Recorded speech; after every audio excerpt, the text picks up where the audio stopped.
like to call to order the transportation meeting for YTD at 6:01 p.m. Welcome, everyone. It looks like we have a full house. Roll, please. City of Winters, here. County of Yolo, Here. City of West Sacramento, I don't know, Mike, but I'm here. City of Davis, Here. City of Woodland, Here. UC Davis, and Caltrans. Here. Thank you. All right, we have quorum, and welcome.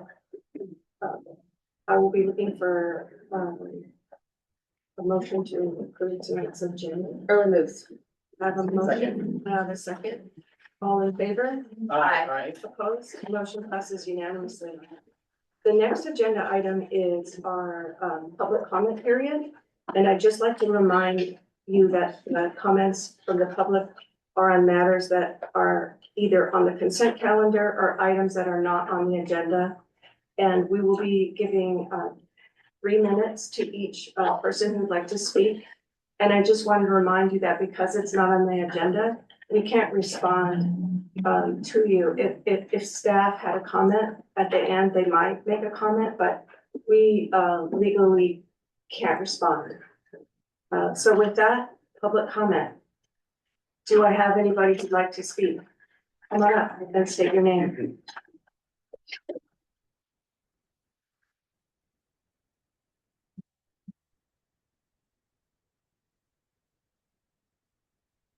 Hello, my name is Alex Benavides. I'm an operator here at Yolo Bus, where I've been for just under 4 years.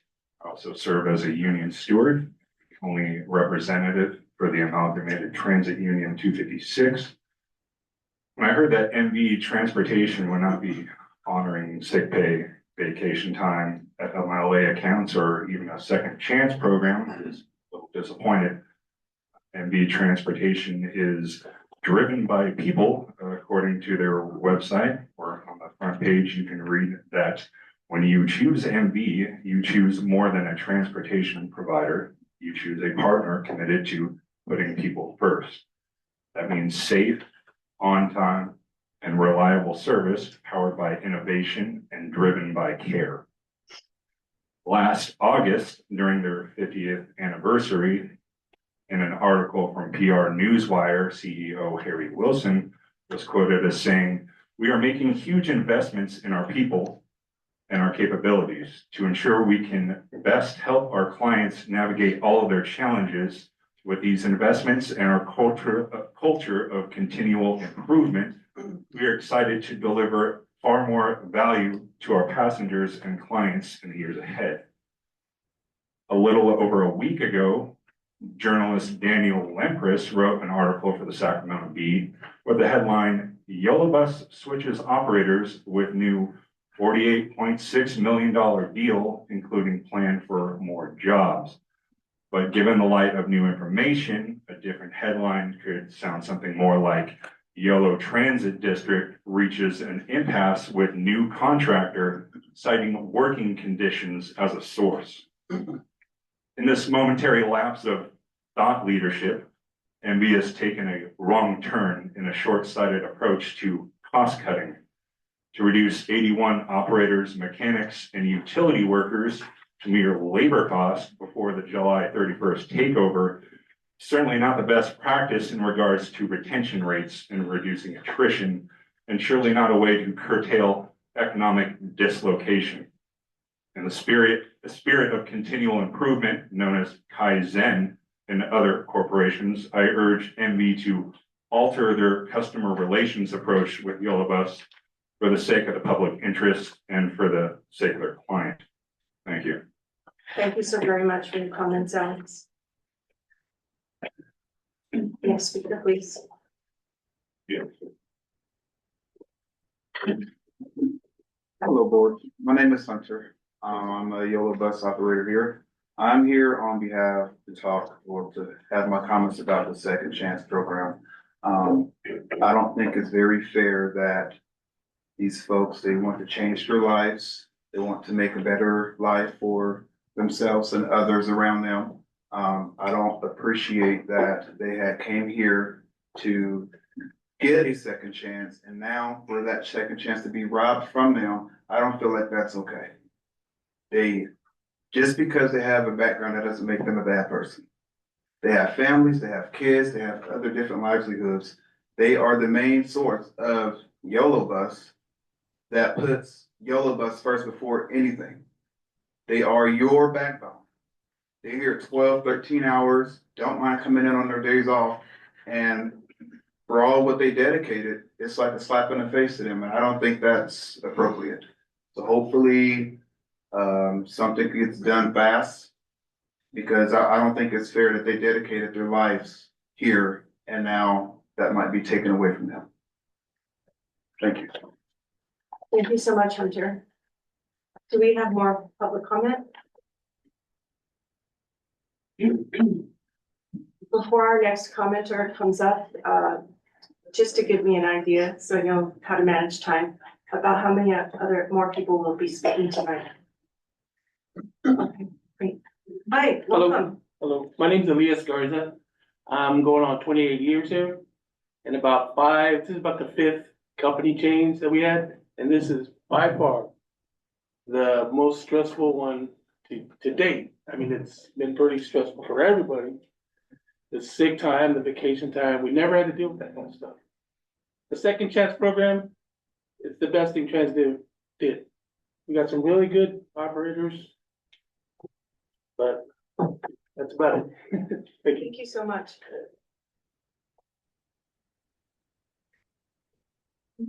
Hi, welcome. You have to say your name. Okay. Hi, my first name? Yeah. Okay, hi. My name is Jasmine and I have worries and I could probably speak for like quite a few of our, operators that are a part of the second chance program. I came into this company with Transdev and they accepted me, and through a process of like really like working hard to change my life and do things for the better. And this has been something that really kept me grounded. So like my fear is like if I lose my job, right, like where's the backbone for like everybody that's worked so hard to gain their success through this company, hopefully it works out for the best, but I know a lot of us are stressed out, a lot of us are worried, and a lot of us don't really have like many opportunities like this, So, I guess that's it. Thank you so Sorry. much.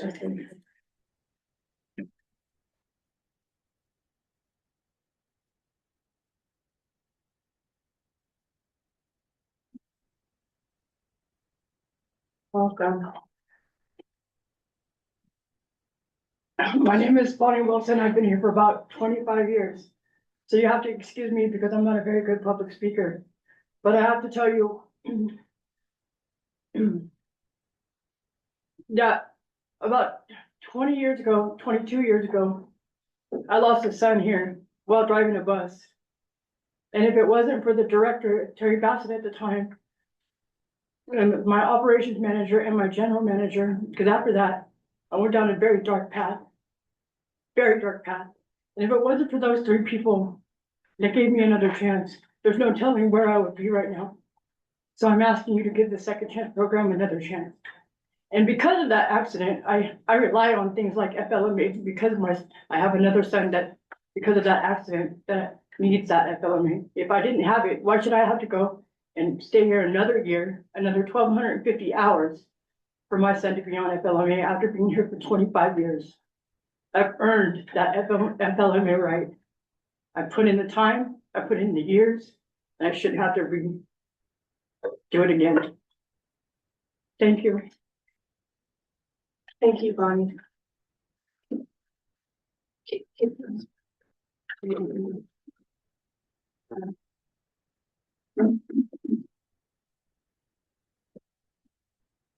Hi, yeah, my name is Joseph Pratt. I'm one of the employees. I'm an operator for Transdev. I am one of the employees that the Second Chance program has given a second chance to. I do have a criminal record in the past, and I did have some hard times, hardships in my life.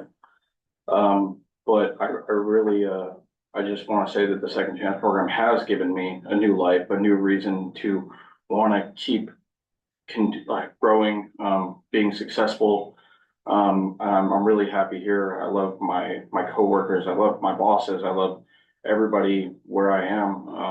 I love my customers. You know, I go to work and I'm happy here. But I'm really stressed out, and worried that, we might end up losing all the people because of our past. And, so I just would like to say that I would hope that they would give that another consideration and opportunity. And, I'm not very good at public speaking, but that's about all I have to say. Thank you so very much. Before you come up, I would just like to ask if you're in the audience, if you're part of all those points, can you just raise your hand for me? If you want to talk to us about the second chance program, or you support it, this is a hard time, okay, thank you. Go ahead, come on up. I just want to hear you. Hello, my name is Eric Benitez. I am lead mechanic here at YoloBus. I've worked my way up since utility to where I am at now and have worked nearly 12 years for the company. And after finding out regarding sick time that it's use it or lose it, I feel that I feel that I have not called off as often as, you know, many other people that get sick. I don't get sick frequently. However, I have over 3 weeks worth of sick time accumulated. And to find out that I'm going to lose all that sick time for being a responsible adult and showing up to work, that's insulting. And that's pretty much all I, like to address regarding that matter. Because it is pretty frustrating having to transition to a new company, thinking that everything is going to go as smooth and painless as possible. And to find out that there's big drastic changes that are going to affect my overall livelihood. So, Thank you. Thank you. Thank you. Hello. Just take a breath. Yeah. Can we just breathe for a moment?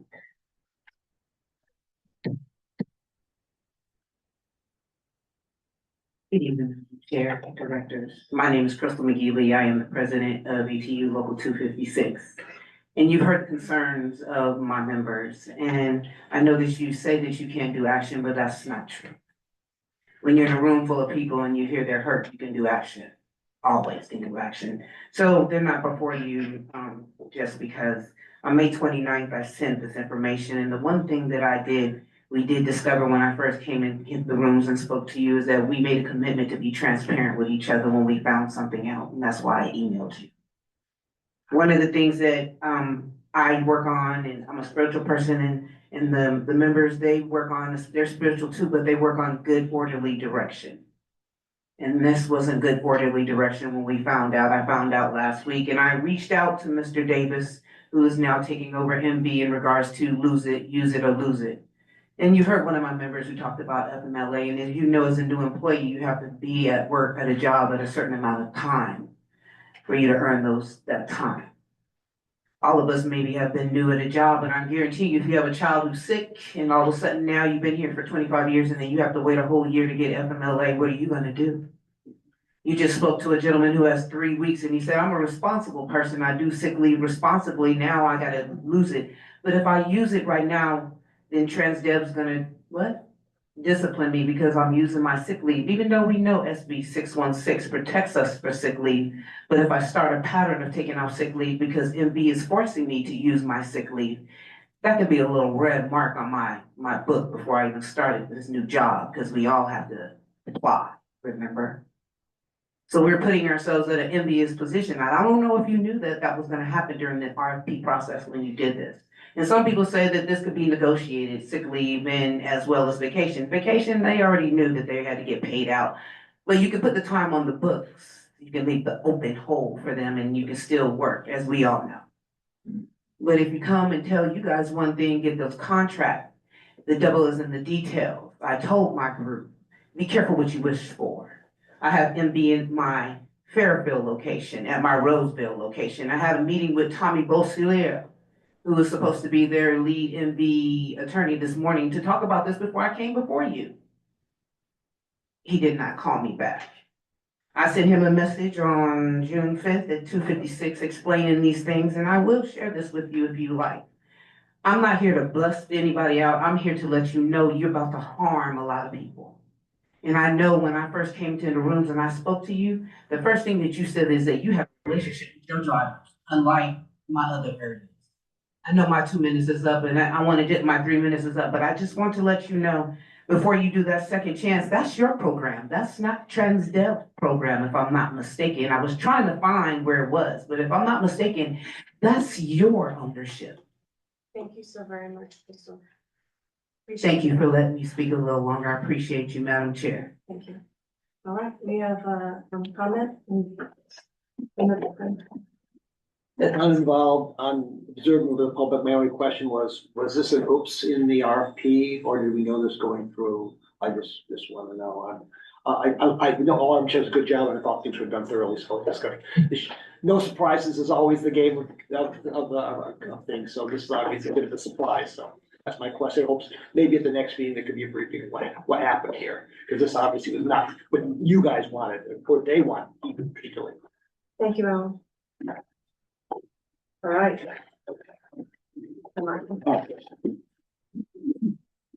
Good evening, Michael Barnbaum, City and County of Sacramento and Sacramento State. I will end the public comment period, hopefully on a happier note. Everyone has got in front of them, including Executive Director Bernstein, the information on the downtown riverfront streetcar.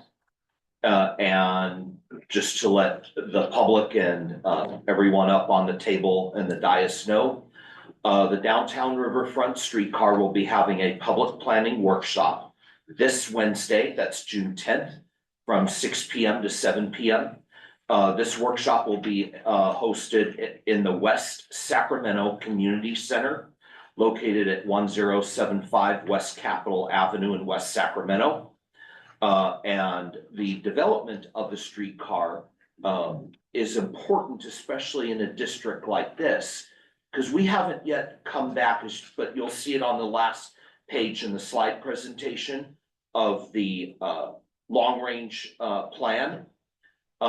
In July and October, we'll be having a discussion on the short-range transit plan in two different steps.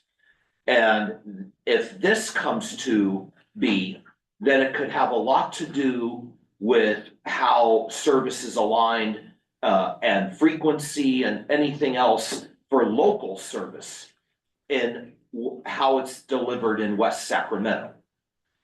So let's all keep this in mind, especially when we come back in July and October here. And a lot can be learned at this open house on Wednesday. I was able to go to the one in Sacramento back in May. Won't be able to go Wednesday myself because they only want us to go to one. But the same information will be provided if you didn't go to the one in Sacramento. So I hope you can all have an opportunity to get out to West Sacramento and attend this informative and informational workshop. Thank you. Thank you, Michael. Absolutely. And I would just remind everyone that when an item is agendized, we can speak to it. And when it is not agendized, we can only hear it. And that's the rules of public meeting. So thank you very much. We're going to move to the consent calendar. The consent calendar just has a few items tonight. Does anybody want to take anything off the consent calendar? Okay, so I'm looking for a motion. Motion? Early seconds. All right, we have a motion and a second on the consent calendar. All in favor? Aye. Opposed? All right, motion passes for the consent calendar. Our next item is the regular calendar. We have the first action will be presented by Chaz Bridgerville. Yeah, good evening, Chair Lauren. I'll just make a few opening remarks. Excuse me. So item here is a follow-up to the the presentation that we gave, back at the May meeting. We heard some, feedback and comments from the board that we're, intending to share with you sort of, what our initial thoughts are in terms of, addressing some of those questions and comments. And, then, of course, the intent tonight is to, for our bylaws, to, for the board to approve a provisional budget. So that we can then return in July with, the final budget. And so, we'll share with you where we are with the budget and things that we're thinking about in response to those comments. So I'll turn over to Chaz. Thank you. All right, thanks, Brian. Chas Federico, Director of Finance and Administration. Good evening. Brian took most of my opening script. So our staff recommendation today is to approve the fiscal year 26-27 preliminary budget as presented in May as a provisional budget pending completion of the staff's review and incorporation of budget revisions as directed by the board. Slide. All right. To start, the primary areas of feedback and direction from the YoloTD board. At the May 18th meeting, we reviewed the preliminary budget and the board directed staff to identify cost reductions in response to projected funding deficits beginning in fiscal year 27-28. These here listed on the slide are the two primary areas of feedback, which is to start the work now to reduce where we can in the budget, and then two, identify how future projected funding deficits will be addressed. Since then, the staff has conducted a review of potential cost reduction opportunities, while also carefully considering potential operational and financial impacts. Based on this review, we believe that we have identified most of the expenses that can be reasonably reduced, deferred, or eliminated without affecting transit service levels. Staff, as Brian mentioned, will continue evaluating any remaining budget line items and then incorporate any additional adjustments to the revised 26-27 budget next month. Next slide. So even though we will be covering some data and some of our kind of initial review and results of that review, we are just seeking an approval of a provisional budget today. So I just want to reset the room and make sure, because once I start getting into, I don't want to lose you guys. But we are sharing information that we have identified so far that we will bring back into the July meeting. So the first one here, in last month's discussion, there was concerns about budget line items that showed increases, one being employee training. We didn't get to go very deep into all the line items, so I wanted to highlight a few because I think it's important to recognize that the preliminary 26-27 budget presented to you last month already included a number of reductions and cost-saving measures. This table here compares budget line items to the fiscal year 25-26 budget, and it highlights areas where expenses were already reduced. While some categories like the employee training, marketing and communications, and other operating expenses, they did reflect increases in the preliminary budget, but this budget also incorporated the following reductions across multiple areas. In total, the preliminary 26-27 budget included approximately $883,000 in expense reductions. These reductions reflect our ongoing efforts to improve costs and find efficiencies where we can to address long-term financial challenges while maintaining our transit service levels for 26-27. Next slide. Reductions, fixed cost versus discretionary costs, also referred to in these slides in the staff report as adjustable costs. So the preliminary 26-27 budget proposed a $27.7 million operating budget. Fixed costs represent about 92% of that budget, while adjustable costs represent 8%. The fixed cost listed in the left blue column correlates directly with transit service levels. It also includes employee salaries and benefits, which are largely fixed costs and can generally be reduced through some staffing changes, vacancies, or modifications to compensation and benefits. At the time we prepared the preliminary 26-27 budget, we did have one vacant full-time equivalent position and we eliminated it. SB 125 funds were awarded to prevent service reductions. Therefore, in 26-27, service cuts are not permitted while utilizing these funds. Reductions can only be made at this time to adjustable costs, which are more flexible. However, there's only 8% of the total operating budget to cut from in 26-27. And then beginning 27-28, after all the SB 125 funding is spent and without additional funding sources identified, fixed costs in the form of transit service reductions may be necessary. Next slide. Oh, it's in staffing, right, in operations? Uh, Or is it just to the I routes? didn't hear the. Oh, I said, is it just to the routes? Cause I heard you say the only thing that could be adjusted would be the service, but everything could be adjusted, right? Next year. Yeah. Pretty much. All right, thank you. Other potential 26-27 cost reductions. So this table reflects some of the initial work that we've done. We've identified approximately 1.2 million in potential budget reductions. These adjustments could lower the amount of local transportation funds needed to support the district's operation and allow more funding to remain with some of our member jurisdictions in 26-27. Cost areas where potential reductions can be made, as you can see, are mostly in administration. And then 3 planning projects will be deferred and 1 eliminated following the district's unsuccessful Caltrans grant application. On the planning projects being deferred or eliminated here, there are opportunity costs. Deferring the countywide transportation improvement plan can lessen the strategic positioning for long-term programs supported by documented countywide consensus and planning. This plan would also be foundational to any potential future revenue measure.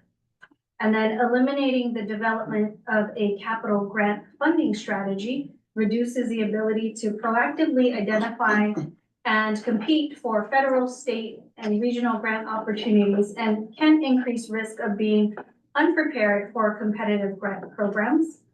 And then third, eliminating grant writing consulting services lowers our success rate on complex, highly competitive applications that require technical expertise, data analysis, and compliance documentation. And then at the last 3 rows are related to insurance, where they are affecting the cost areas of fixed route, microtransit, and paratransit. Since we developed the 26-27 budget, we did receive after the annual insurance renewal report from CalTIP, which included updated premium projections for 26-27. The updated rates were favorable and resulted in a reduction of approximately $774,000 in insurance costs. These savings will be incorporated into the revised budget presented to the board in July. Next slide. All right, so you saw this table already. I just added 2 more lines. This one applies the $1.2 million potential cost reduction. This reflects a 51% reduction to our adjustable costs, reducing it from 8% to 4% of the total 26-27 operating budget as it is, and then increasing the fixed cost proportionately from 92% to 96% of the total operating budget. So with the $883,000 reductions that were already baked into the preliminary budget, plus the 1.2 million reductions to adjustable costs, this would total 2.1 million in budget reductions to the preliminary 26-27 budget. Next slide.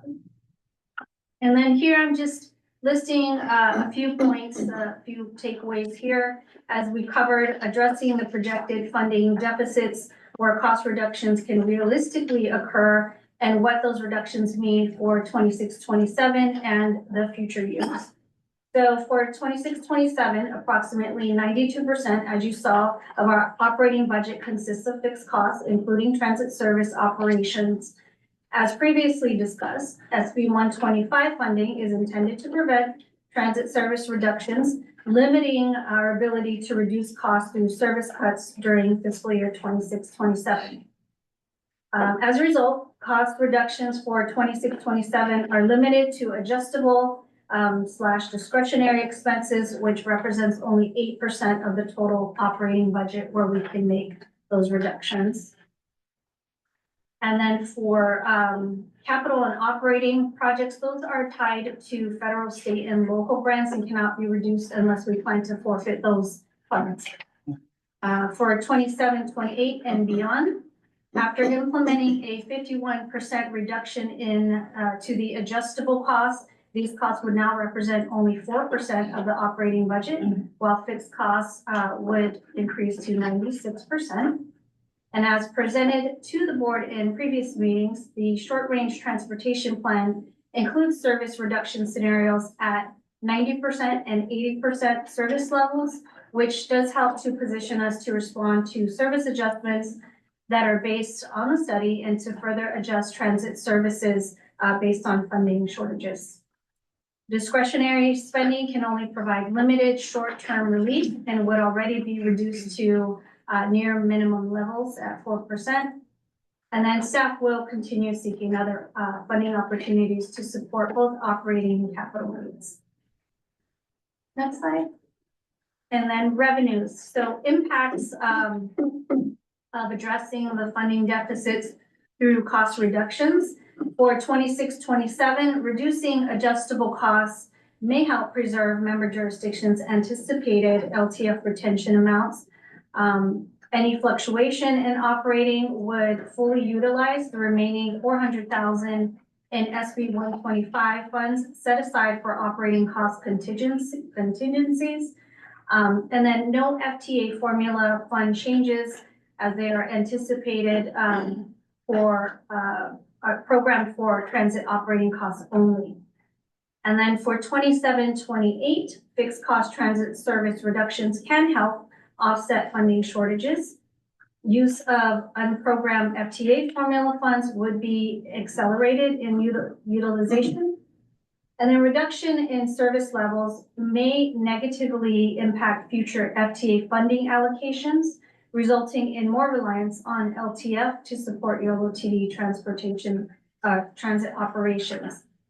And then just another key takeaway here is a reduction in transit service is not proportional to a reduction in cost. So reducing services by 20% is not a 20% reduction in total operating budget. Next slide, please. What about capital and maintenance? To date, our discussion has focused on the operating budget, as does the five-year financial outlook. Capital-related expenses and major maintenance costs are not included in the 5-year outlook projections. Next slide. So a little bit of a busier slide, but you guys have printouts.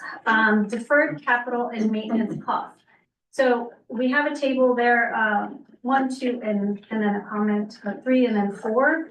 These charts illustrate the condition of just our fixed route fleet as compared to FTA guidelines, as well as what we project should be set aside each year to fund capital and major maintenance costs. Table number 1, as of November 2025, the fixed route fleet consisted of 57 buses.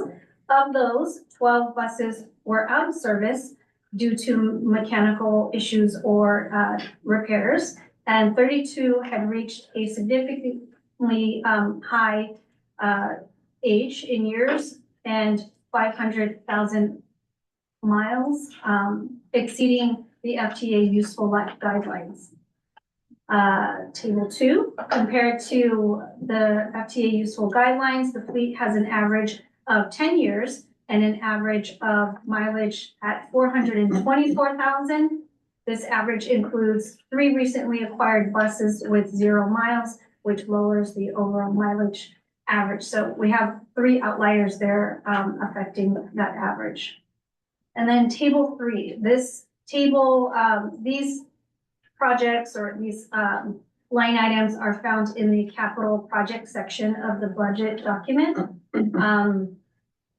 In preparation for the 24-25 budget, staff evaluated the district's capital replacement and major maintenance needs and compared them to the available funding sources.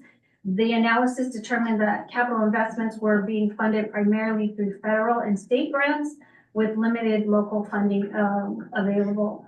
Beginning 24-25, the budget included estimated annual reserve amounts for future capital replacement and major maintenance needs. So those projects listed in the capital section of the budget, beginning with YT, these projects represent the annual funding levels that we believe should be set aside when unrestricted funds are available.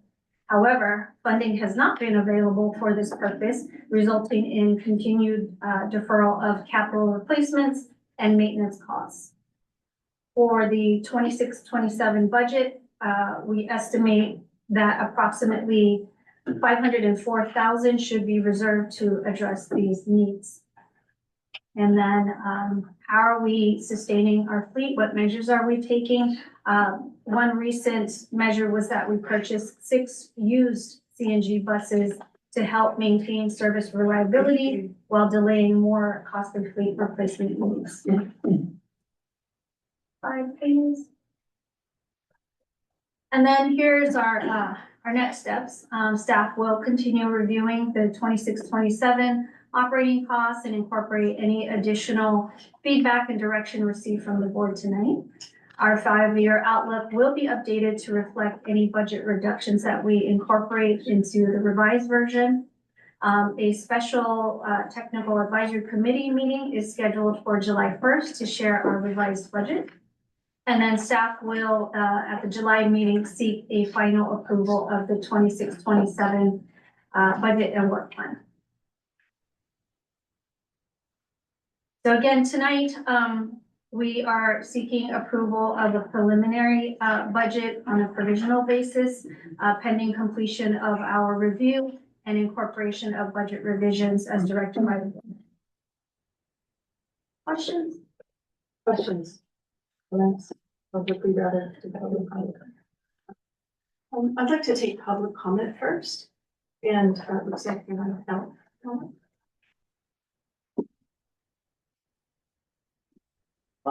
Most of this is above my pay grade. I really appreciate the detail of things. I just, for one project that I wonder whether we should cut is the countywide capital improvement plan. Because what I know when I'm working with SACOG is basically what happens when there's a recession. They're looking for, that's a month of money suddenly flows, they're looking for shovel-ready projects. I think there's a recession coming, so I think we should, that's the place it's wise to spend the money now, so we're ready to go when the money starts to flow. It's got maybe a recession on the corner, and maybe it'll be funded this time, we'll see. The other thought was, I'm really confused what fixed costs are. Maybe it's a unique term used in transit, but fixed costs are the lights, heating, and whatever. And the buses that run, they're all variable costs. When you run more miles, run more variable. I know it's not 1-to-1, so that's really confusing. And you also, the adjustable cost, sometimes you call it discretionary cost on the other side. So it's a little confusion there. And maybe you should clarify that. Maybe there's 3 types of costs. One is the real fixed costs of our operating stuff, the kind of the cost per transit operations per mile, which is a variable that way for service delivery. Again, we don't have, again, my critique is always, we don't have a service delivery. When we make these cuts, what's the impact on our service delivery? Most of them aren't going to be.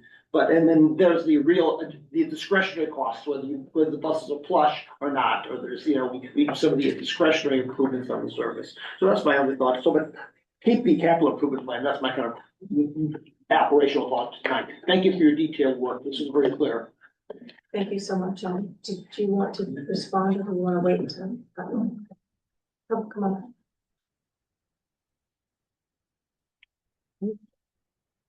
Thank you.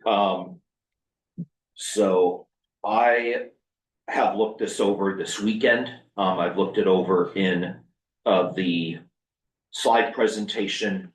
And when you're asking me, what are you comfortable adopting something final or only provisional? Tonight, just as the staff recommendation says, and Madam Clerk, I will recommend adoption of a provisional budget this evening, and hopefully it does get unanimous votes. But I have some comments about that as we then transition into 30 days or so to consider a big vote on the final budget.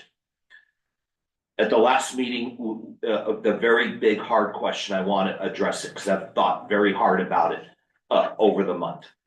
Where do we cut and cut to the bone? Well, when we look at the express services we have, one community has express service, the 42s, and if you remember, the now short distance reduced rates on train service, Sacramento to Davis. So since they have 3 services, my apologies, I think perhaps the first place in priority order we cut is the Davis Express service, because we're not going to cut the 42s. That's our core backbone route. And we can't cut or add train service because that's a whole different governing body and jurisdiction beyond this room. Then I would go to the Woodland Express, the 45. I rode the 45. If that was cut, we have our core service on the 42. And then the third space, based on the presentation on non-agenda items today, does the 37 have to go into Sacramento? Not if what we have in front of us and is going to be discussed Wednesday in an open house is going to happen. Then the 37 doesn't have to go into Sacramento. People will transfer at the transit center. So I think the express services and the 37 are going to be the places I would cut first, but then flip the question, where do we raise revenue? So do we, or can we raise fares? And to what limitation can we raise fares, or are our hands tied to do so? Can we normalize fares? What can we get out of CARTA and the toll lanes and the Yolo 80, everything before Sacramento and Placer get their share? It has to be Yolo first, because that was Yolo's idea. So those are the hanging questions I have before I can make a recommendation to adopt a final budget. Thank you so very much. Thank Do you. you have any other comment in the room? Yeah. Thank you. Thank you. Do we have any comment online? No public comments, sorry. Chaz, I would really like you to, One more Oh, yeah. thought. come on. 2 bites of the apple, I don't know, I think that's dangerous. Just I think that's just question in terms of the cuts, in terms of service cost, when there's a mile cut on service, what's the savings? Maybe We're- you have that number We'll get to in the that. future, yes. Thank you. All right, Chaz, in the questions, there was fixed costs, discretionary, variable costs, asking for kind of more information. Could you please provide that? Yeah, so the fixed costs and the adjustable costs are more specific to what we can do this year, since that was the direction of the board for us to take a look at where we can have some budget savings. With the contract that's in place, so we can't make any adjustments there, and maintaining our transit service levels where they are, the fuel and insurance and those components go with it. With the administrative part on the salaries and benefits, it is reported in the fixed cost column, but as you know, that can be something that, in the future year or this year, doesn't necessarily have to be fixed cost. Thank you. And there was there anything else that, I think I'll just move to us, directors, who would like to start?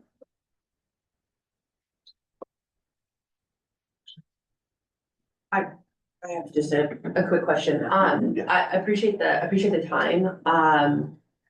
That was, I would say, very complex, so I'll ask, maybe a super simple question.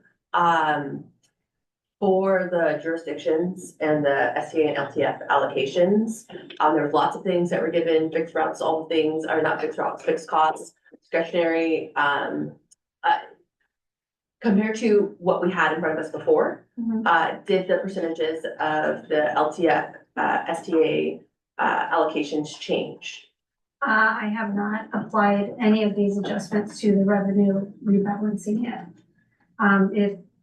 Is that the direction of the board? The direction of the board, at least my direction, was, to make some adjustments. The direction that I had, and very, very clearly, at least I spoke for the jurisdiction of West Sacramento, is that the cuts that had been made, were just not attainable for West Sacramento to continue, its transportation.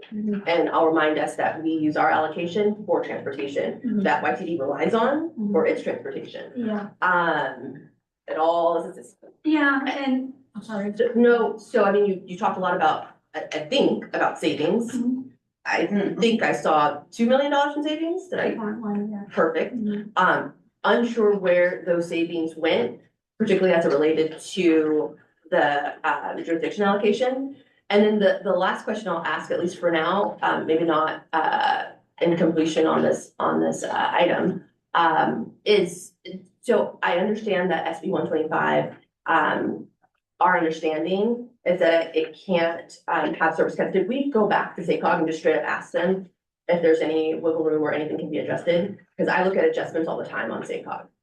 Jurisdictions constantly come back to us and say, actually, we need to make a change. So I'm just curious, did we go back and ask them? Just at a very simple level. No, we didn't specifically go back and ask them that question. Okay, all right.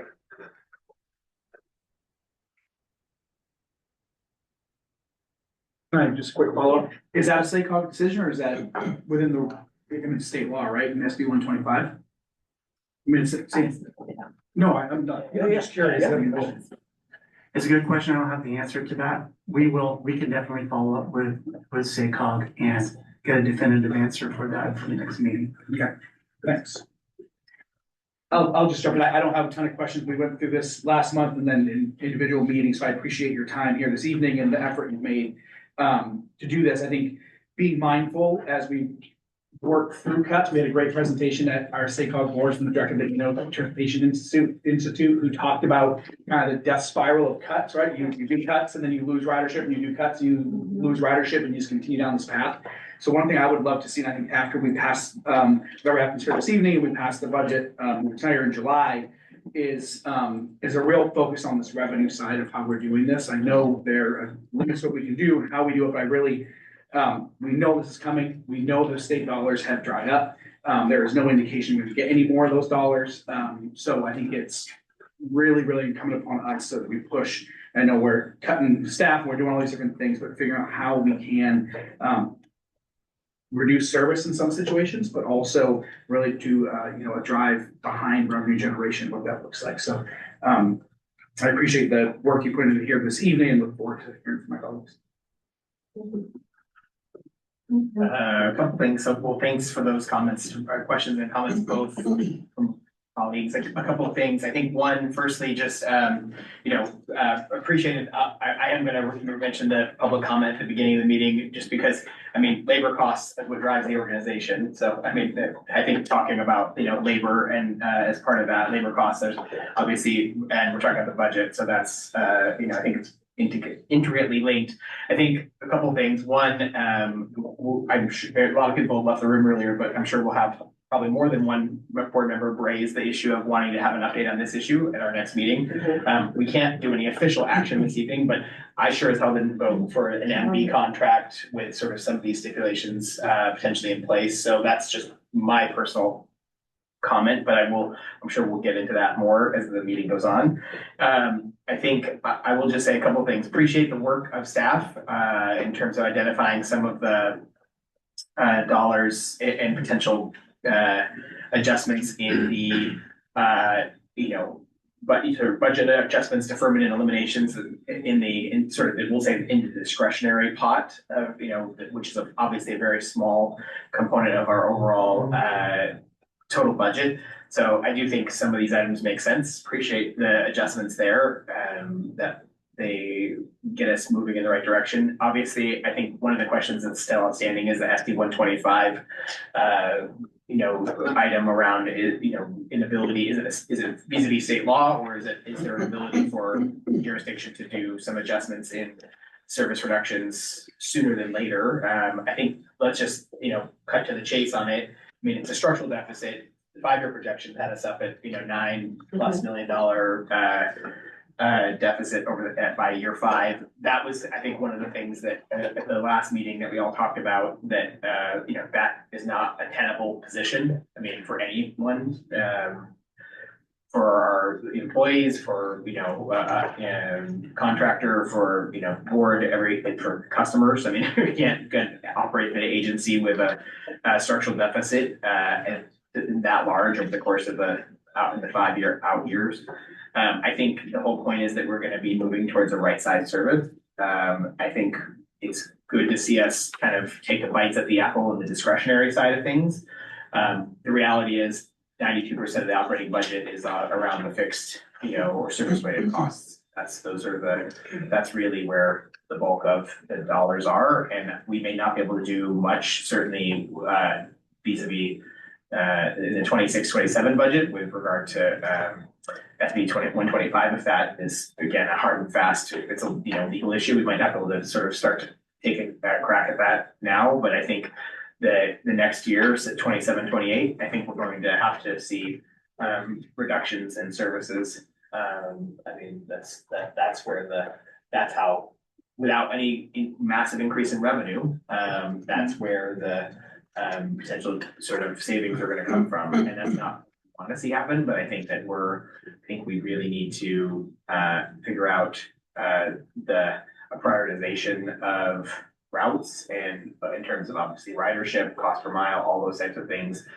It's been mentioned previously before. I mean, around the microtransit item as well. I mean, I think that cost per ride, these are all items that I think we need to be having more detail on before we can make some of our final decisions.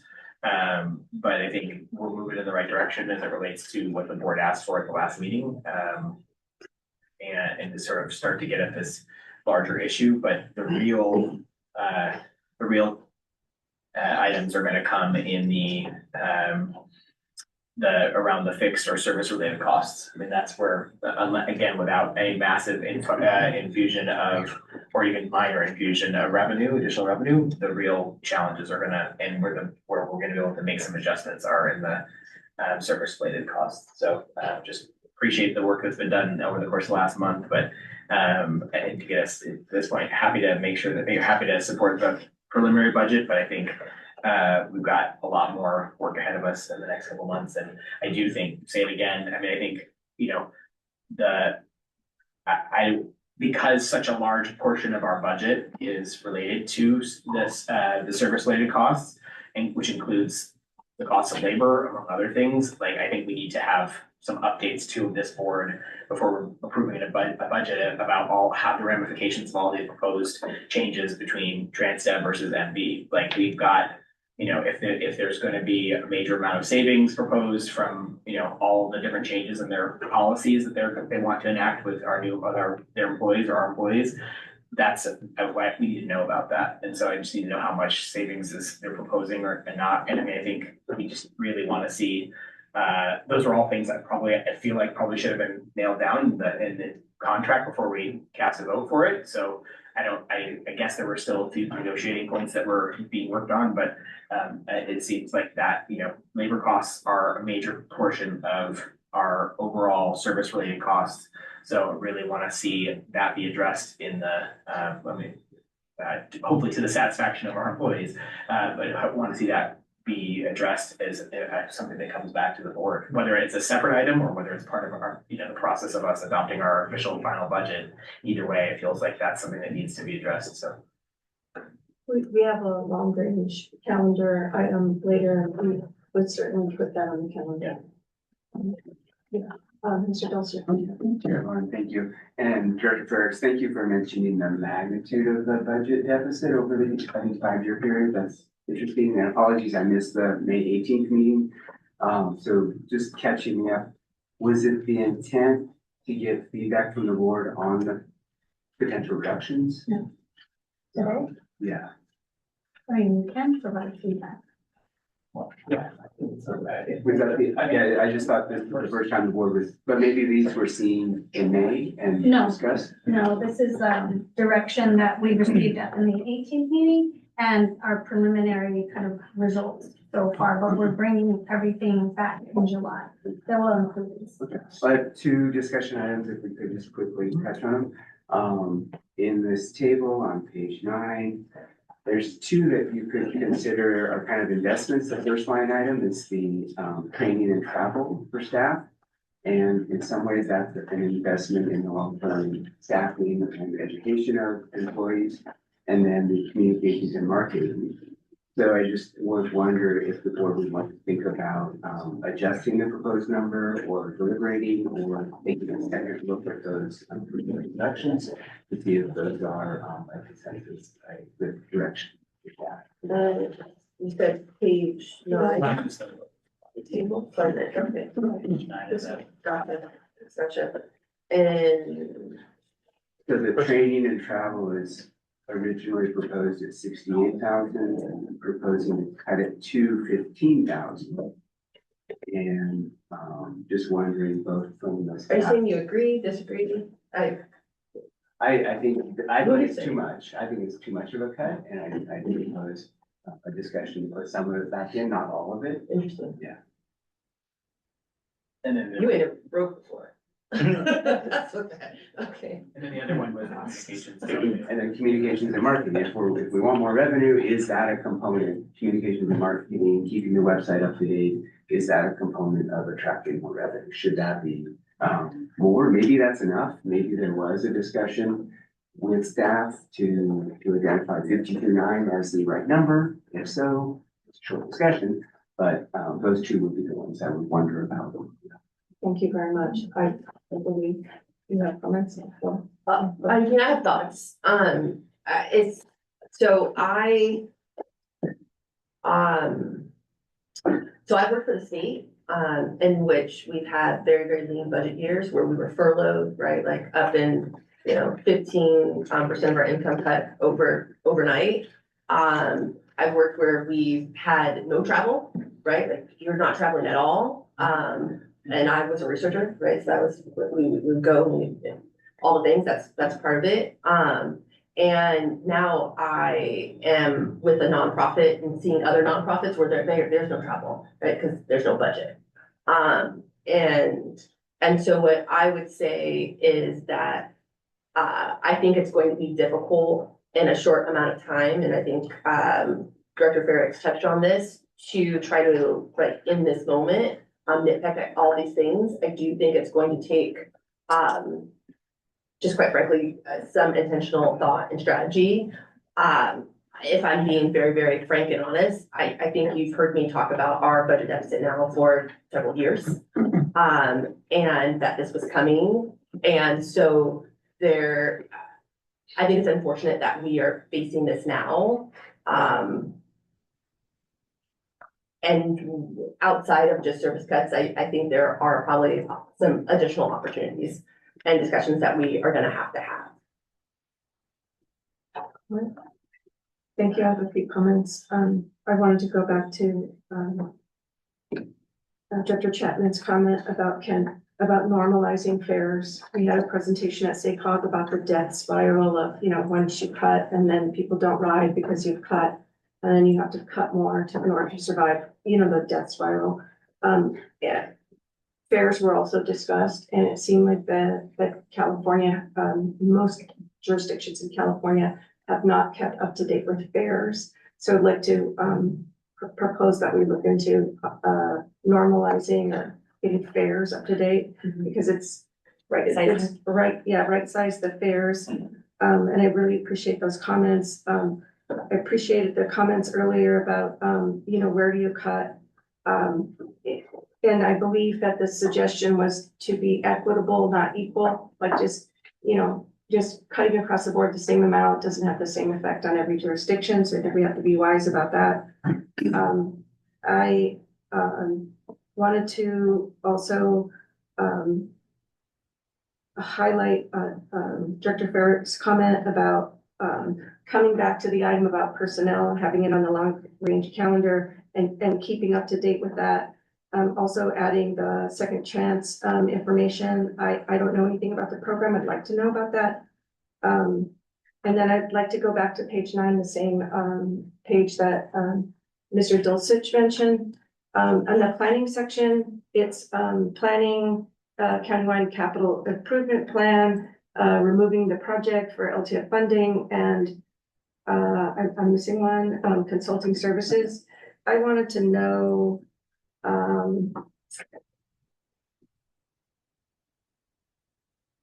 basically,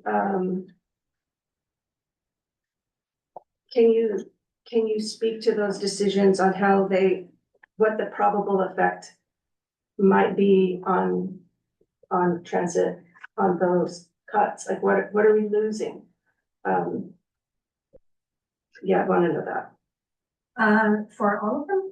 Well, if you could just do the countywide capital improvement plan first, that would be great. We're just gonna start with one. Yeah, we'll start with one. Yeah, Brian can take that one. And so the idea behind the countywide, what we're calling transportation improvement plan, was to put all our member agencies, including YoloTD, in better competitive position for all levels of funding that's available. So one way that you do that is you, through a deliberative process, an intentional process, you identify what your countywide capital transportation needs are, whether it's a project like the I-5, 113 connector, whether it's County Road 98 in the county, or whether it's, whatever it is to go through that process and get consensus at the countywide level as to what your county's priorities are. So when funding opportunities present themselves, such as at, through congressional line items or cap to cap, where you're lobbying, for your projects, or even SACOG, where they're trying to establish regional priorities. They know what our county's highest priority projects are, so that they can also help us, compete and to get awarded that funding.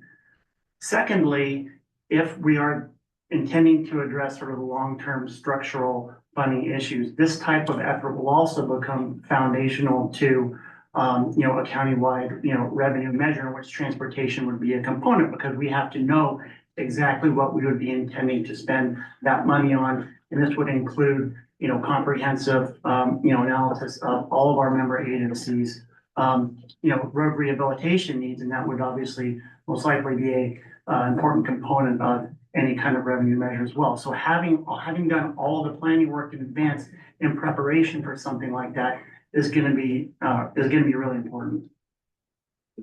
That seems pretty important. Did you want to respond? Can I And then I'll ask the, yeah. Sure. I'll ask So, the I mean, others. does it have to be all or nothing? I guess, because, at SACOG, we administer grants for this exact purpose, for planning, right? To say, hey, we want you to go and plan, and we would submit an application, say, we want to do a countywide planning project, right? And we'd get the grant dollars to do that. We can also go down that road, right? Instead of spending 150 to do it in this budget. That doesn't mean we can't do it. Right, we wouldn't have funding to do it. Right. And so we would need to find an external funding source to do that, so you're back into the competitive realm, and then there's delays associated with that. And it just kind of depends on how much time we feel like we have to complete that process. Sure, thanks. So, I would just say that, on this, I think it's important.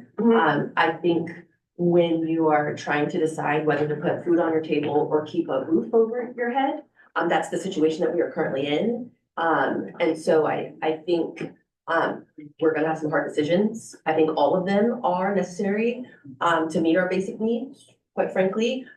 So budgets are reflections of our priority. We're gonna have to figure out which ones are the highest priority. Although I do think planning is important.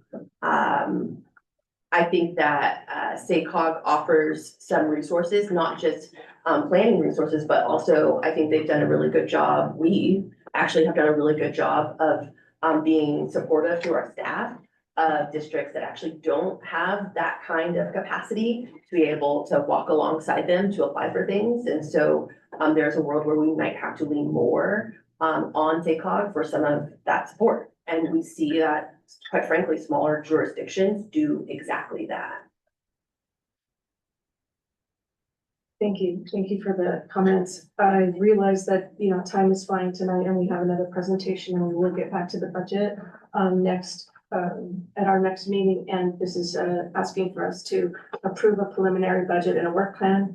With that said, I do want to find out more about the effects of planning consulting services on various projects and removing MM04. And I don't mind waiting until next meeting to do so. But I'm interested in kind of what we lose by doing it, or what opportunities we would lose. Or can we go sideways on those opportunities and do them a separate way, as in the comments by Director Chapman?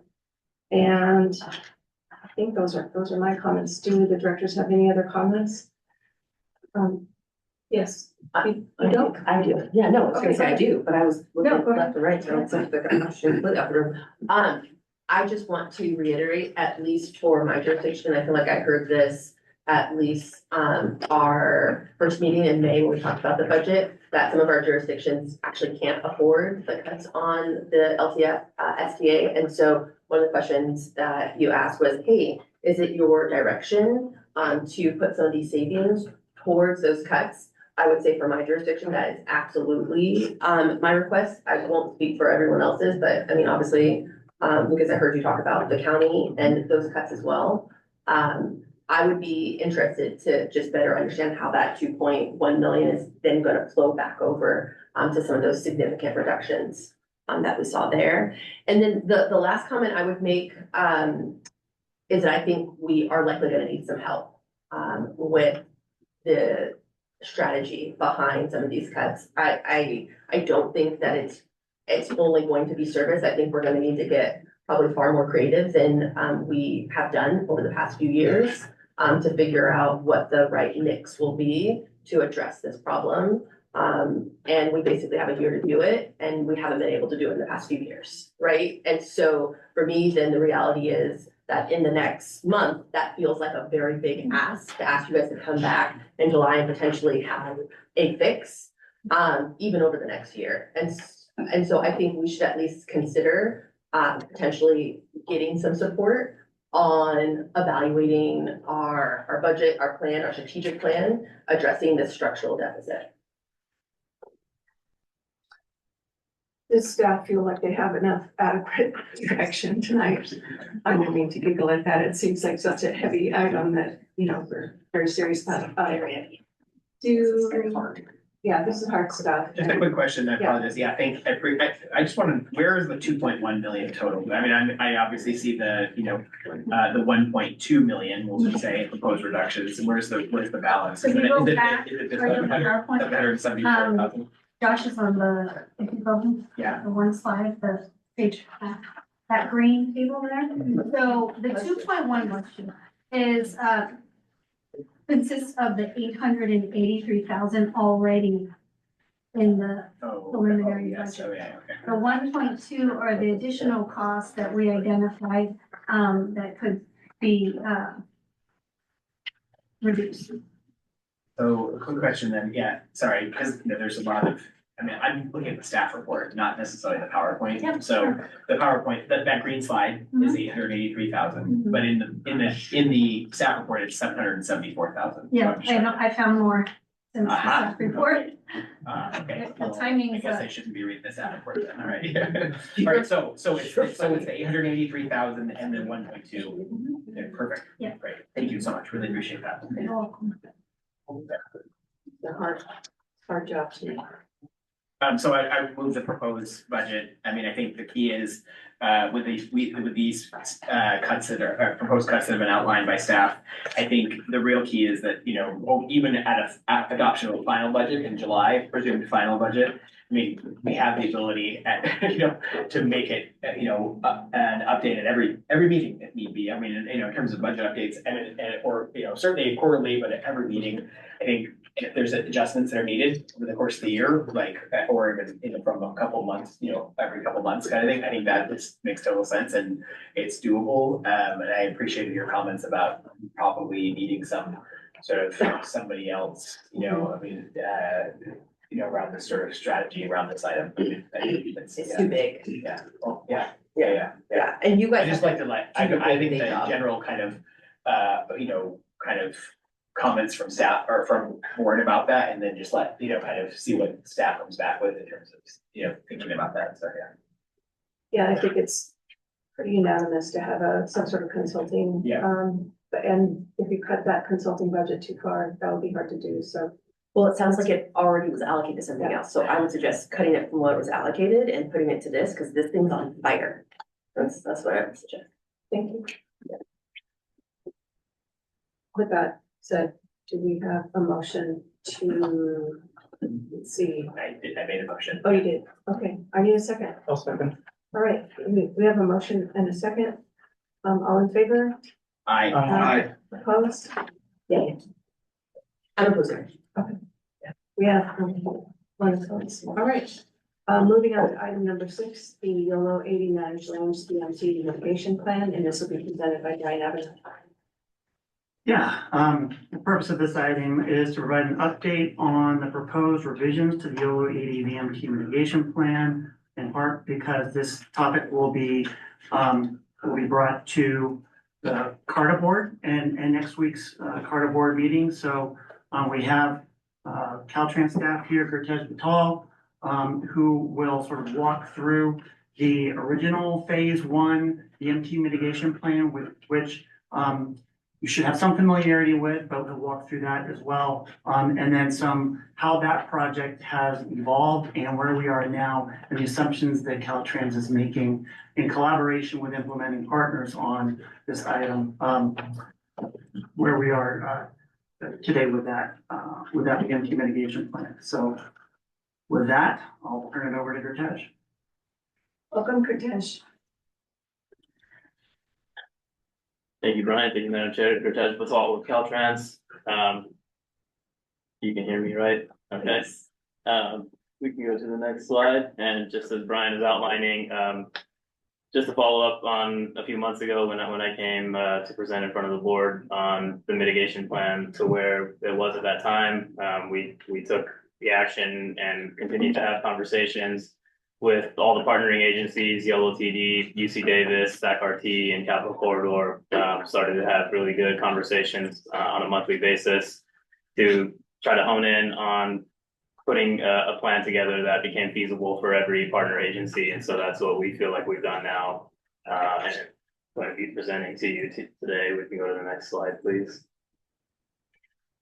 Just some overall background again, to get everyone up to speed on the projects. The full project EIR was cleared for the full project limits, which start from Solano County across the causeway, and then at the split at 80 and 50 going on 80 to west to El Camino, and then on 50 to I-5.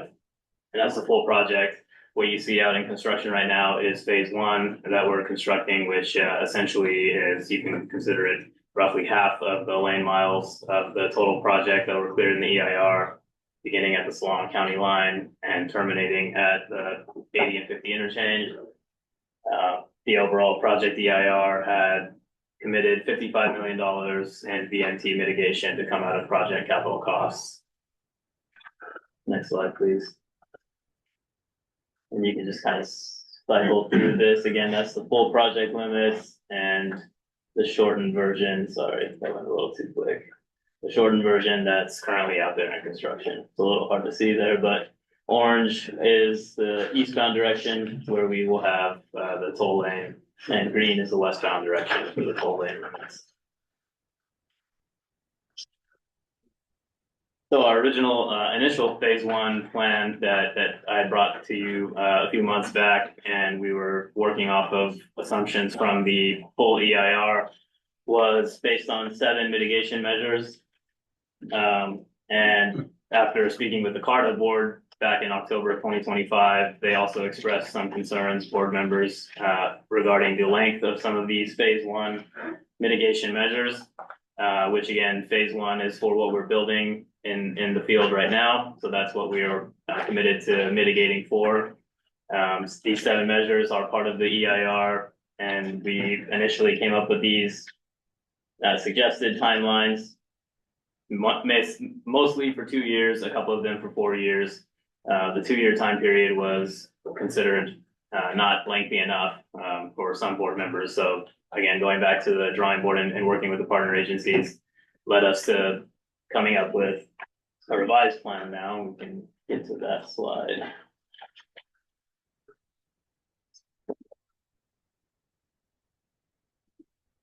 So now we've reduced the total mitigation measures from 7 down to 5. That's one of the bigger differences that you'll notice. 2 of the mitigation measures were to expand the microtransit service in Yolo County, which was to be headed by YoloTD. And after further discussions with YoloTD, it became infeasible for them to try to implement that at this time with these mitigation dollars, and especially with the direction and the action to try and expand the number of years for some of these additional mitigation measures before tolling revenue comes into play at the discretion of CARTA. So the reduction of that measure from the plan, as well as the reduction of the bike trail that would connect the Nishi student housing to the UC Davis campus, which again was deemed infeasible at this time due to a variety of factors from UC Davis.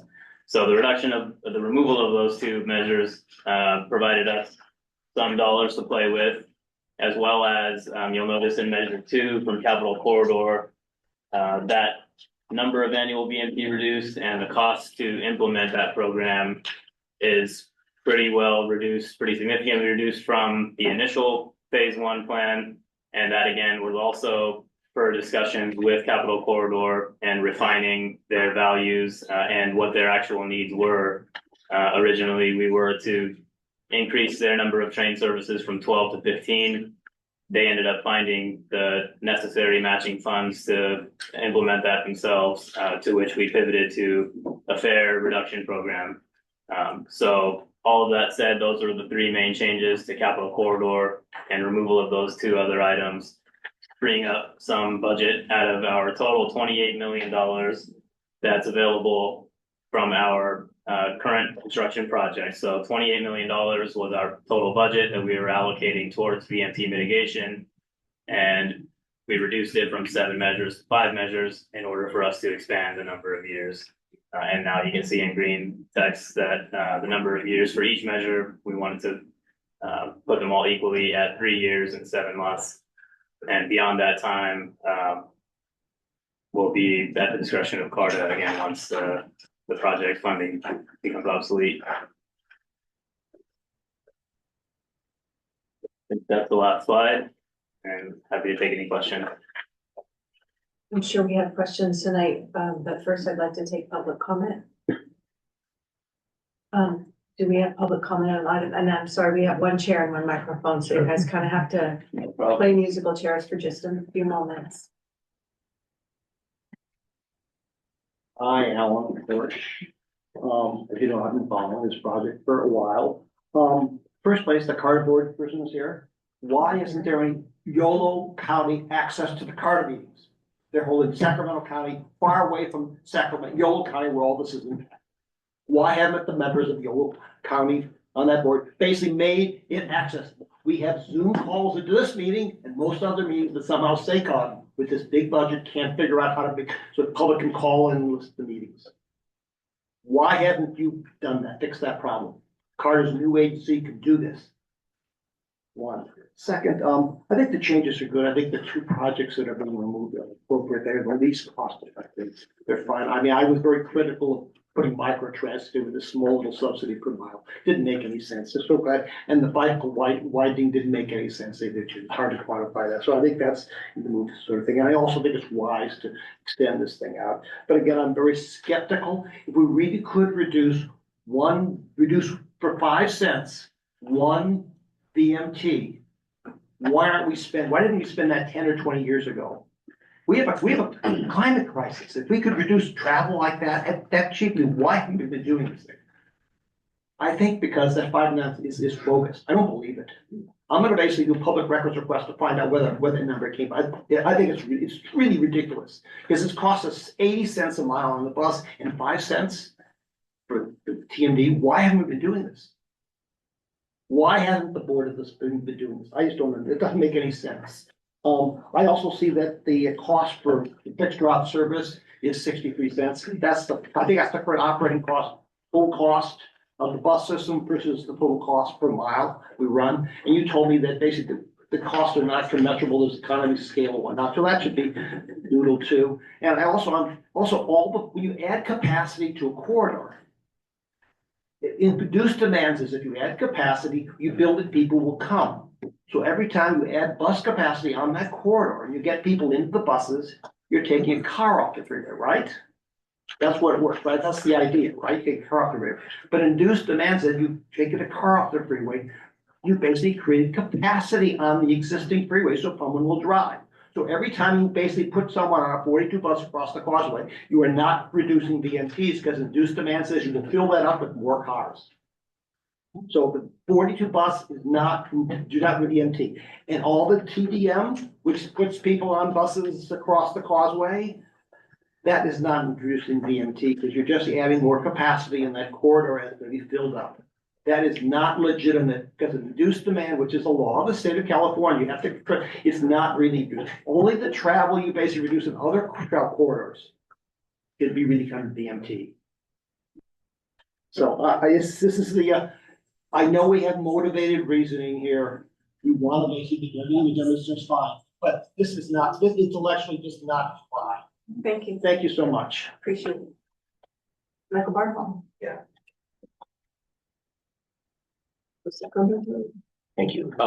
There was something I noticed on the slide about the project EIR, and it touched upon one of the project area boundaries stretching into Sacramento County. So I wanted to clarify for the record and add this correction. The slide indicated, and it was up here saying El Camino Road. It's actually Interstate 80 and West El Camino Avenue. Yes. Just want to make sure everyone recognize that. That's the exit right after Reed Avenue when you turn from where it's 50 and Business 80 and the directional signs say Reno and South Lake Tahoe. When you make the turn to Reno, the first exit still in Yolo County, that's Reed Avenue. Then you go over the Long Bridge past CBS 13 and KMAX 31. And the next exit after that, you're in Sacramento County and that's West El Camino Avenue. So I just wanted to put that on for the record in case this does come back for action at a future meeting.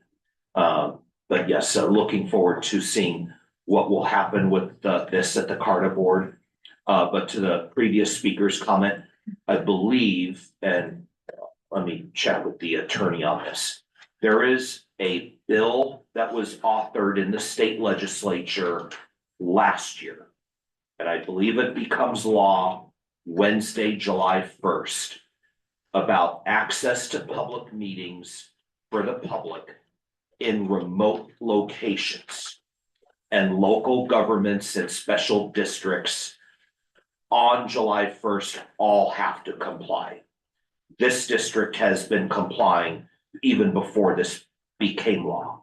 I forgot the bill number and the author. It's SB 707. Okay, yes. Yeah, so for the previous public commenter, just want to direct your comments right. So I believe that among other things, I believe the board that was referenced in that comment may also have to comply with SB 707 as well.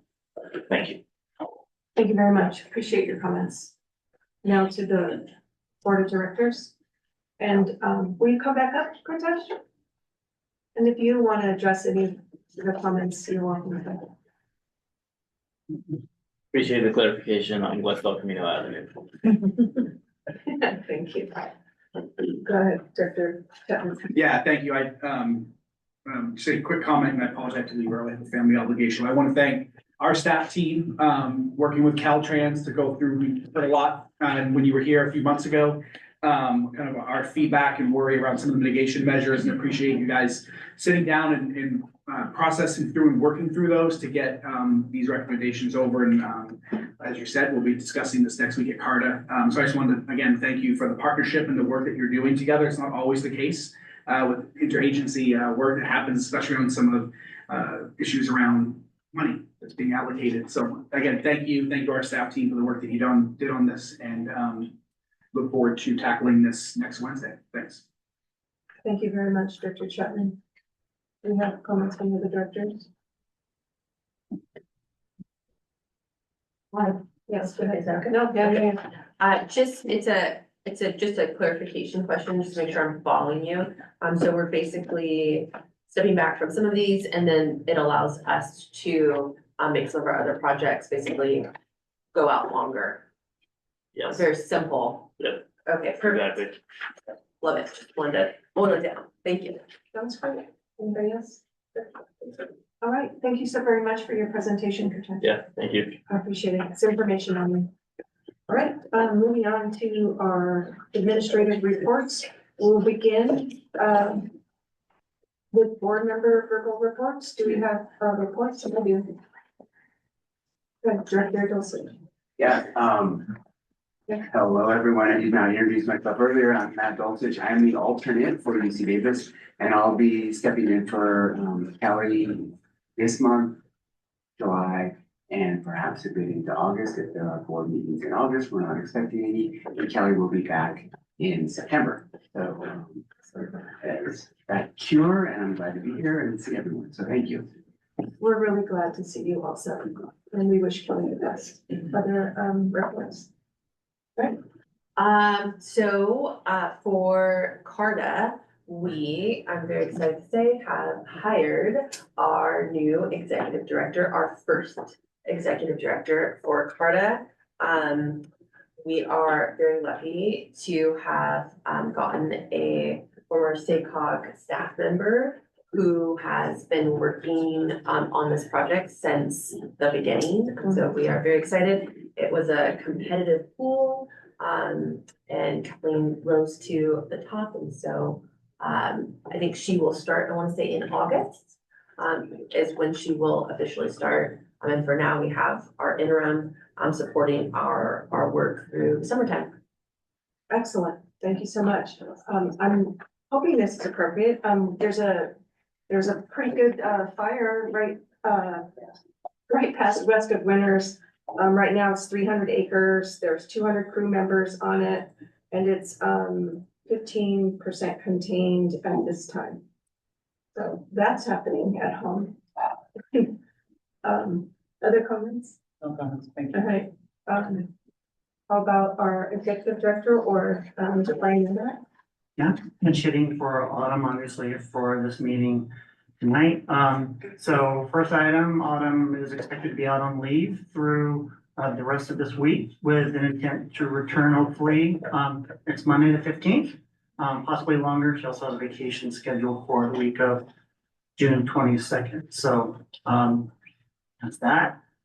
Quick update on the MV transition. So we have all the MV transition team on site. That includes our general manager, safety and training, maintenance manager, several others. They've been here since May 18th. Notwithstanding public comment this evening, they were successfully recruited 90% of the incumbent drivers. They continue to onboard remaining incumbent staff as well as external candidates. And they'll be starting their operator training on June 15th, and that will continue through July. Update Later this month, on June 25th, 26th, there's a California Transportation Commission meeting in Folsom. SACOG is organizing a regional bus tour for commissioners of significant capital projects in the region. So there's an opportunity there. If you're interested, we can, and you haven't been invited, we can help connect you with SACOG staff. Reception at the end will be held to Director Early's point about the CARD executive director. The reception will be held where Kathleen will be announced as the ED for CARDA. Wrapping things up, last Wednesday, we had a staff photo shoot done, and that was organized by our communications staff. Had a photographer come out and took photos of staff in buses out in picturesque Yolo County locations for promotional purposes. And then finally, on a lighter note, May's Bike Month was completed last month. And as Yolo Commute, which is our Transportation Management Association, which we administer here at YoloTD, we gave out 81 incentives for bicycling, either 150 for accessories, repairs, tune-ups, $300 for an analog bike, or $400 for e-bikes. So we gave out over $16,000, and we drove over $44,000 in economic activity to our local full-service bike shops. So that concludes Executive Director's report. Excellent job on May's Bike Month, and thank you for the report. Transdev. Hi, Julia. Yeah, hi. So we're continuing to run service as normal. We have been collaborating with MV. Like Brandon mentioned, they're gonna start their training next week. They're gonna use the room next door. So it'll be nice to see new faces in there. But other than that, things are going pretty well. And just continuing the transition. Thank you so very much for your report. It's now time for our long-range calendar. Do you wanna, if you don't wanna go over the calendar, I think we can all read it. I would just like to bring back the item that the Director Ferricks mentioned about putting on an information item, and then also there was another one. Yeah, was that it? That was it? Okay. Yeah, I'm sure I had it. And that's in regards to the MD contract. Yeah, the Yeah, contract. kind of just the status of the MV contract. I mean, a lot of items were raised in public comment, so. Update there. It'd be helpful to get an update, a public update, and then I would just request, because I know we meet with you, just a heads up of what's happening in our one-on-one meetings too, would be helpful. And I'm sorry, can I get a little bit more clarification on what you mean by update on how the transition process is going, or? So there were, are we talking about the MV contract, or are we talking about? What you want to bring to the long range calendar, because I'm probably the one writing it. So I think we want to Very specific. kind of have we want to know what this is, even though we don't make decisions on it. It's not our responsibility, but we need to know. I'll be very specific. When we voted for this contract, we were all very clear, because I remember it, that we were going to try as much as possible to hire the same folks, to have pay, right? But we didn't get into the weeds on the contract. It sounds like now we need to get into some of the weeds on the contract, and you all sharing with us how that transition is going, specificity in particular with labor is what we want to hear about. Again, I can be even more specific. I'm talking benefits, I'm talking sick, I'm talking paid, I'm talking second chance program. Yeah, all of it. Yeah. Yeah. And also how using your sick leave could be a penalty. I would like to know that too. I don't think it's I'm not gonna get in trouble with the lawyer. I don't want to get in trouble with the lawyer either. I mean, I want clarification on that. No, I mean, I'll just say, I think it's probably, it might be worth just going back to the public comment at the beginning. There were a suite of 5 to 7 items that were raised multiple times, and those would be probably the items that I would focus on in terms of an update on with regard to how the MB contract is going. Right, and if there's any resolution on those items, that's the Yeah, we'll read it. I think we have collectively we have we know what you're asking for us to come back with, and we'll make sure we have that for you. I think also one other thing I just would say, logistics wise for I mean, I am looking at the long range calendar for July 13th. You know, there's a number of items on that agenda. I'll just say, especially now adding the MB item 2, I would just say if any of these items are not essential for July, then they get moved off the agenda, right? So obviously the budget and work plan is an adoption, that's essential. Probably I guess I know we've been talking about hearing from Valley Vision for a bit of time to make sure it's like fresh, kind of the transportation priorities and around the regions, that information is fresh, as opposed to making it be stale after making them wait for additional months. But then also, you know, I mean, of course, we want to hear about the equity study on managed lanes, but if it's not essential for next month, due to the importance of having other items come before us, like an update on the MB contract, that would seem to make sense. So just, I mean, in terms of balancing the potential agenda, just a few suggestions or thoughts. Great job. And I remembered my second one. It was maybe having in the executive report, just an update on SB 707, just so that we all are on the same page with that. I need that information. And with that, public comment. Come on up. And you have 2 minutes. Thank you so 3 much. minutes. Thank you so much. It's always, I know the rule is you cannot comment on the public comment. I understand that. You can make a small little thing, but you could have moved, it's just when you go in and you don't know the rules, you feel like you're being gaslit. Right, I know that's what you're trying to fight. So one of the things you could have done was basically move the long range calendar up and had this discussion about, we want to hear about it, we just can't, our hands are tied, we're gonna hear about it next month. You could have done, and people would have felt heard, even though you couldn't have responded. This is the thought, or at least you could have said, we're gonna put this up. Someone could have made a comment, we're probably gonna put it on a long range, at least so they were somehow acknowledged. This is a thought for public comment. The other thing was, I gave this to the Caltrans folks. I said, you did not tell us when I-80 would open, the opening dates. We had the project manager, we had the head of the sub-district, no one here, and I asked Caltrans last time, can we have a report when this thing, that we're spending a couple $100 million on, when's it gonna be open? Maybe you guys know when you're on Carter, you know all this stuff, but sure, the public would like to know. We've been driving through this stuff. It's our tax money, so why isn't there any report on a regular basis what the status of the project is in the construction? You guys did fund it. I mean, just a thought. I mean, it just feels like I've been asking and asking and asking politely, and I just feel like I'm in the wall. Can you take that back again? That we'd like to know what's going on. I know you probably above your pay grade to give that stuff, but I asked the Caltrans person last night, can you give us a report? So can you put that on the long range calendar, a report about when the project's gonna be open? How about that for an addition to the long range calendar? You could suggest that, you could put it on. Thank you. Thank you. Crystal, you could be next. Yeah, just, sorry, really quick. Thank you for putting on the long range calendar, the SRTP, the reduction options, the status quo options, the route realignments, we'll revisit again. But I think that's important to maintain in July and then bring it back for final adoption in October.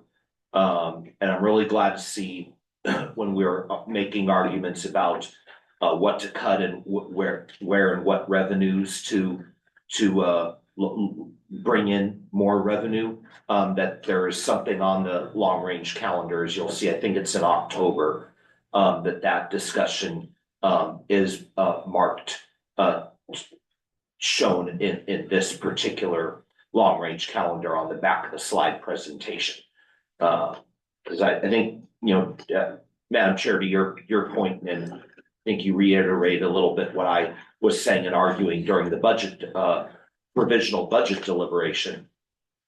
We need to see where we can catch up with fares, where our hands are tied and where we can and cannot raise fares, what the limitations are, where we don't have limitations, but also where we can normalize things and bring in some much needed revenue, so we don't have to go deep into cuts.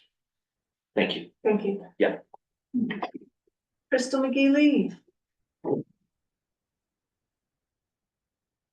I think I'm the last one, so I appreciate the staff as well. I know you guys have been through a lot, so thank you for letting me come back again and tell you.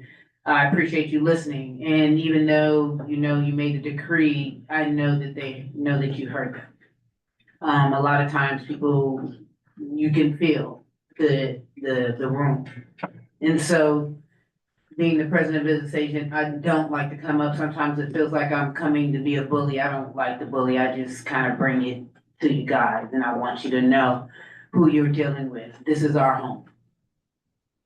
Transdev is gone, are on their way out. When they were here, they were visiting.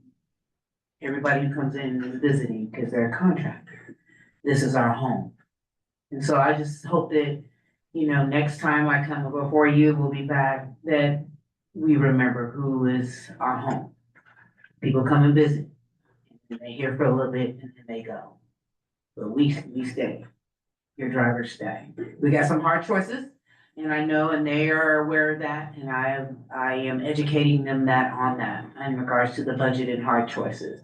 But then there are some choices that we can fix or try to alleviate or get out the way. So thank you once again for listening to them and seeing them, truly seeing them.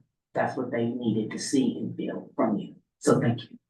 Thank you, and I appreciate your comments, and I just wanted to reiterate that I did not make any decree in state law, so I had to follow state law and also had to communicate it. I know. That's my hat tonight. I appreciate Alright, you. Thank you. You're welcome. Thank you. With that, our meeting will be adjourned at 7:43, and we will see each other again. I believe it's July 13th. Meeting adjourned.